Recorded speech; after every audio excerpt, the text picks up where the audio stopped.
Donc nous, notre raison d'être chez FlexJob, c'est vraiment redonner du sens au travail. Et à travers cette vision-là, en fait, il y a une gouvernance qui a été établie. On partage tous, on a tous le droit de donner notre avis, en fait.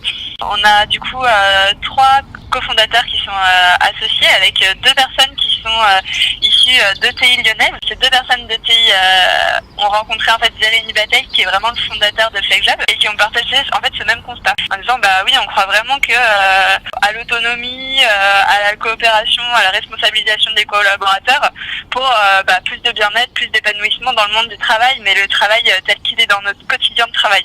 Et que c'est vraiment en appuyant sur ce travail que en changeant en fait notre rapport au travail, qui va avoir finalement un vrai effet positif sur les organisations.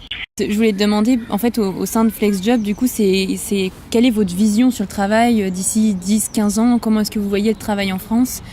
De toute manière, je pense qu'on rentre vraiment dans une complexité du monde qui s'intensifie. On le voit dans nos organisations. On a une complexité qui est environnementale, économique, j'ai envie de dire politique. Et en fait, moi, je suis persuadée que si en fait on ne prend pas en compte l'intelligence collective, on n'a pas une approche collaborative avec les collaborateurs, en fait, on se retrouve dans une organisation qui n'arrive pas à appréhender cette complexité-là. Moi, c'est pour ça, dans 10 ou 15 ans, en fait, pour moi, une entreprise, une organisation qui n'aura pas saisi le tournant et qui n'aura pas compris ces enjeux-là, qu'avant tout, c'est avec et par les hommes, et que c'est avant tout des approches collaboratives qui doivent être mises en place pour répondre aux enjeux de notre monde actuel. Pour moi, ces entreprises-là, elles sont perdues et elles pourront pas continuer à être pérennes dans notre monde actuel, en fait. On entend beaucoup de quête de sens,